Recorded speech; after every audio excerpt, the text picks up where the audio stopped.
Go for it, Tom.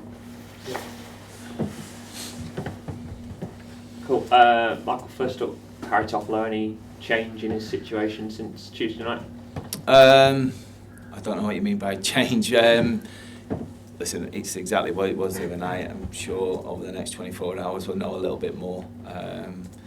I welcomed a bit of a breather yesterday and spent a little bit of time with the wife. That hasn't happened for a few weeks, so I'd say I'm sure I'll give you more information over the next 24 hours. But if it does happen and things do progress, then obviously we're more than ready for that in terms of preparation and making sure that we've got people in place to make sure that we can cover for him. I was going to say, how does it affect your planning for Saturday when you're unsure over the likes? Not massively today because, as we know in the modern game now, sports scientists have made second-day recovery very, very popular.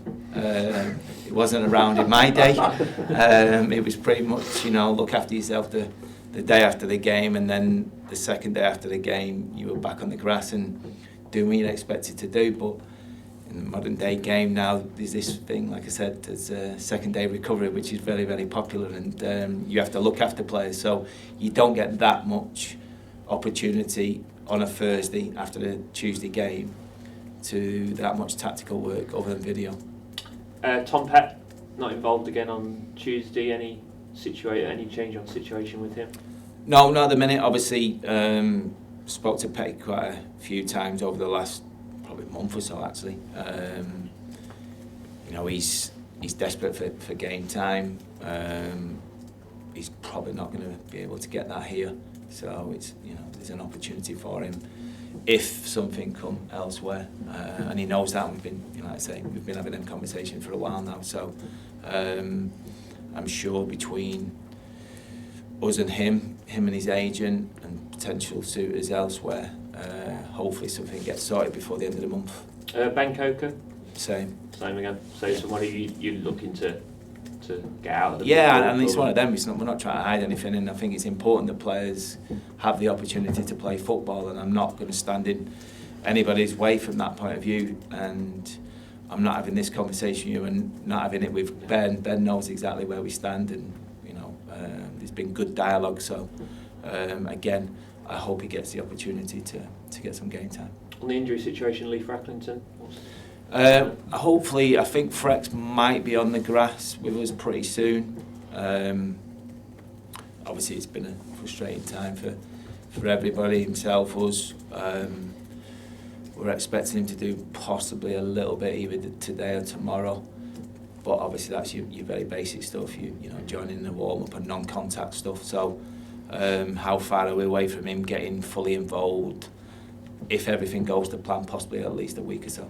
Tyrese wasn't involved on Tuesday with the injury you mentioned on Tuesday night. Are you expecting him to be all right for the weekend though? Hopefully, yeah, I am, yeah. Obviously, he'll have to come through the next 2 days. But if he does and he's okay, then yeah.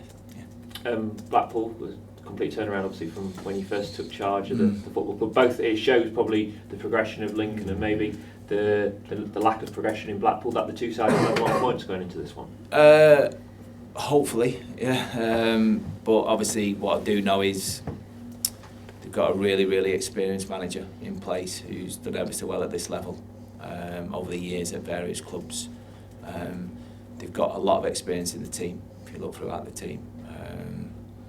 And there's been quite a few changes there since we played them in terms of the infrastructure behind the scenes. New chief exec, new head of football / recruitment. So even though they haven't been the busiest of a lot of the clubs obviously in our league so far, don't be surprised over the next 2 weeks if there's a lot of in and out goings at Blackpool, and I hope I'm not speaking out of turn there, just in terms of what you see from the outside looking in, what they've tried to do, and who they've brought in from a recruitment point of view. I'm sure from Simon's point of view, he'll want to be freshening things up, but ultimately we just got to prepare for what we think is going to be a tough game on Saturday.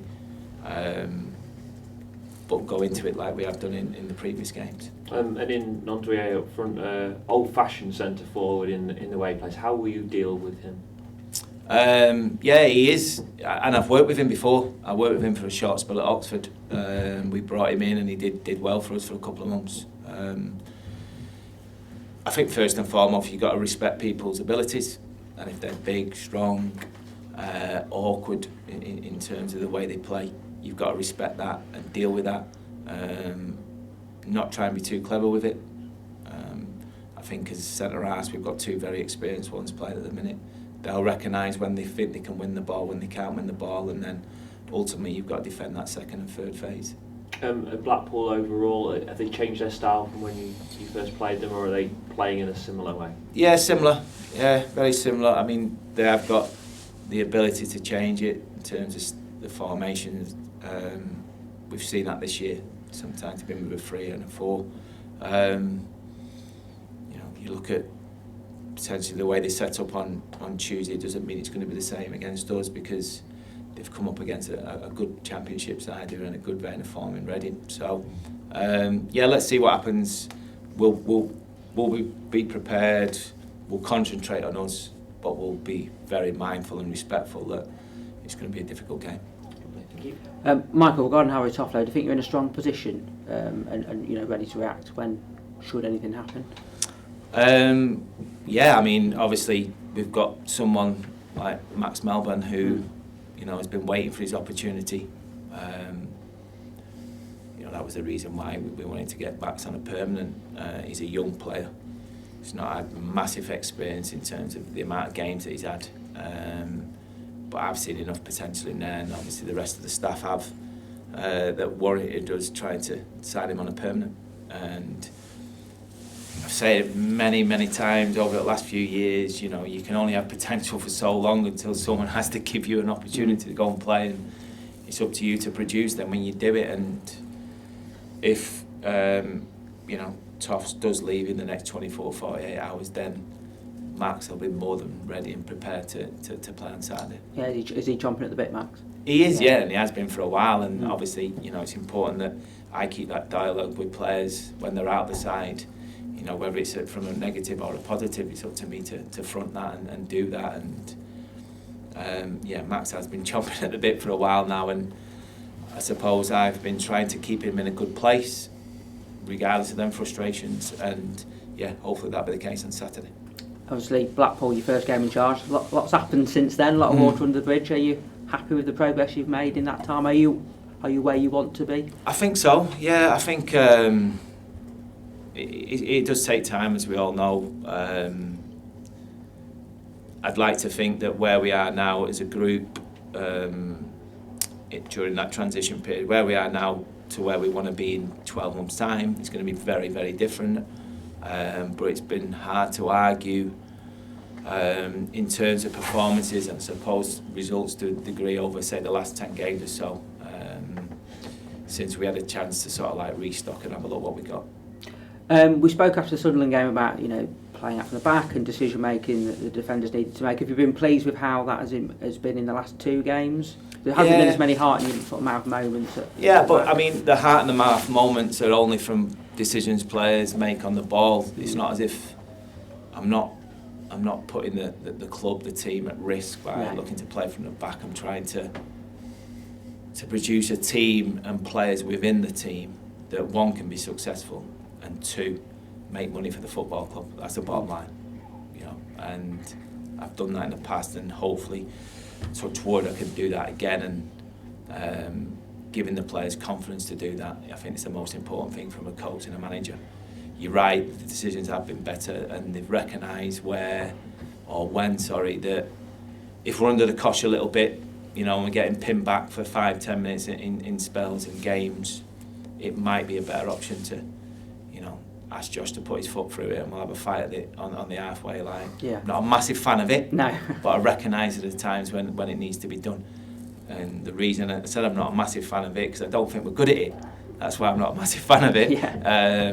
But, like I say, they've certainly made them choices a little bit better over the last couple of games. Great, thanks, Michael. It's been a while since you were at Blackpool managing, but can you remember anything that you learned about management when you're at Blackpool that maybe you're using now at Lincoln? Whoa, God, that's a good question, and one that I probably need a bit of time with. Yeah, I mean, it was early doors. It was obviously straight after a difficult period at Portsmouth.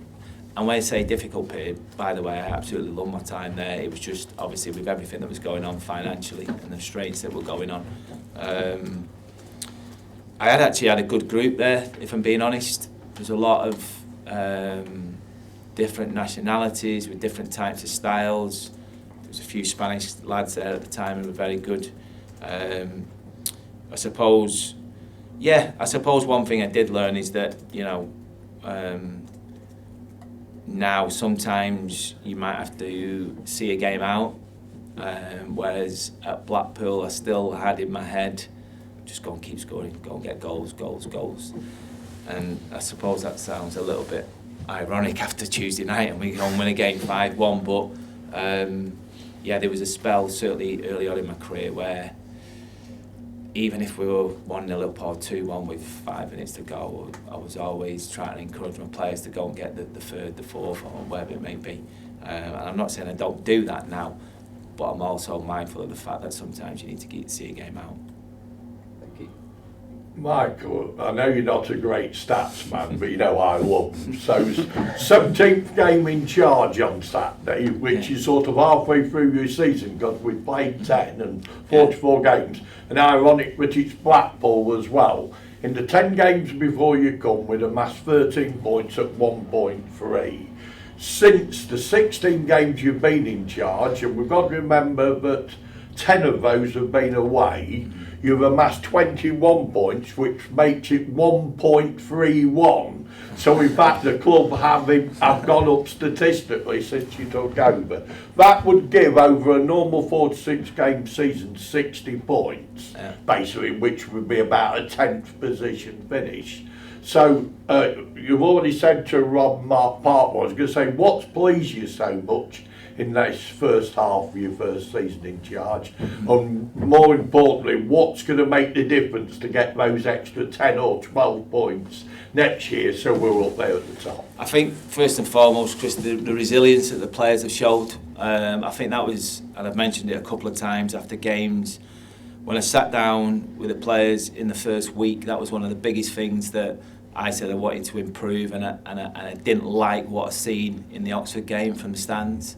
I just felt that there was almost a down tools and give up once we'd gone behind in the game.